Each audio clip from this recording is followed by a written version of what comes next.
avec une secrétaire générale issue d'un régime totalitaire.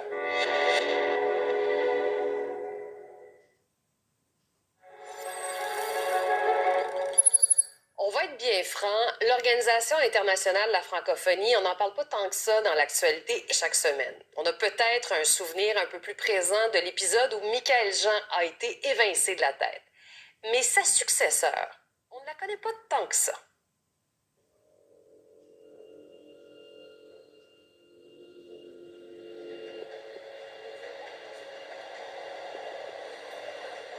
Bonjour, Madame la secrétaire générale. Bonjour. Julie Dufresne, je suis de la télévision canadienne. Madame Mushikiwabo, ça fait plusieurs mois que je sollicite une entrevue auprès de vous. Est-ce que c'est possible de pouvoir discuter?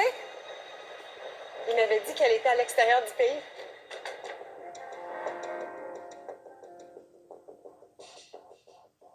Obtenir un entretien avec la secrétaire générale de l'OIF est un défi.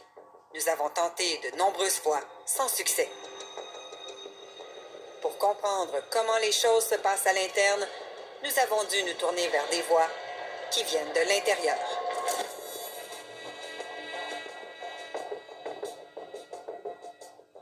La source qu'on s'en va rencontrer, qui est une source confidentielle, on ne peut même pas dire dans quelle grande ville européenne on va la rencontrer parce que c'est quelqu'un qui craint les représailles, que si elle nous parle, en fait, que ça nuise à sa carrière. C'est un petit milieu, le monde des organisations internationales, la diplomatie. Donc, en nous parlant, elle prend des risques, en fait. Pour moi, déjà, c'était important de travailler dans une organisation qui promeut la langue française partout dans le monde. Ça s'est pas exactement passé comme je le souhaitais. Barbara, dont la voix et le nom ont été changés, est une ancienne employée de l'OIF qui occupait un poste haut placé dans l'organisation sous Michaël Jean, puis Louise Mushikiwabo. Je pense qu'il y a un vrai climat de crainte qui s'est installé avec le mandat de la secrétaire générale actuelle, oui.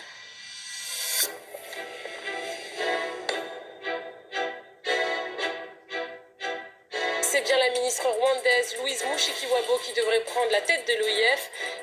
Mais qui exactement est cette femme dont la gestion est aussi contestée? Avant même sa nomination, elle ne faisait pas l'unanimité et pour plusieurs raisons.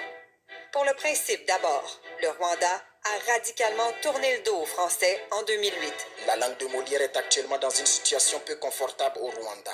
Du jour au lendemain, les employés de l'État et les enseignants doivent travailler en anglais. I try to speak it, but we meet sometimes the problems about language. L'année suivante, le Rwanda va encore plus loin. Rwanda has become the 54th member of the English-dominated Commonwealth. Ce qui rend les observateurs incrédules. Vous savez qu'on vous attend là-dessus, tout le monde va se dire, mais ce pays qui privilégie l'anglais, qui privilégie le monde anglo-saxon, tout d'un coup embrasse l'Organisation internationale de la francophonie.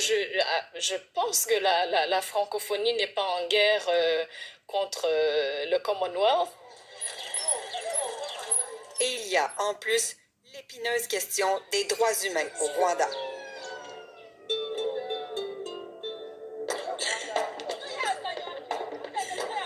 Des organismes comme Human Rights Watch, Amnesty International et même le département d'État américain signalent plusieurs graves entorses aux droits de la personne.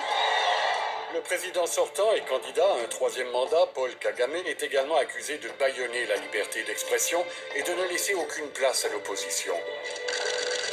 En poste depuis plus de 2 décennies, c'est lui qui a rapatrié Louise Mushikiwabo, alors à l'étranger, et l'a fait entrer dans son gouvernement en 2008. D'abord ministre de l'Information, rapidement promue aux affaires étrangères, une fidèle parmi les fidèles du clan qui entoure le président Kagame. Elle ne se gêne pas pour commenter des disparitions d'opposants politiques, comme en témoigne ce gazouillis. Cet homme était un ennemi autoproclamé de mon gouvernement et de mon pays. Vous vous attendez à de la pitié? Et elle défend, bec et ongles, les positions de son gouvernement. Rwanda, as any other country that I know of, has its own way of doing things. Questionnée sur l'état de la démocratie au Rwanda, vue par plusieurs comme une dictature, elle répond ceci. Le Rwanda, je pense, n'a pas du tout à rougir par rapport à son système démocratique.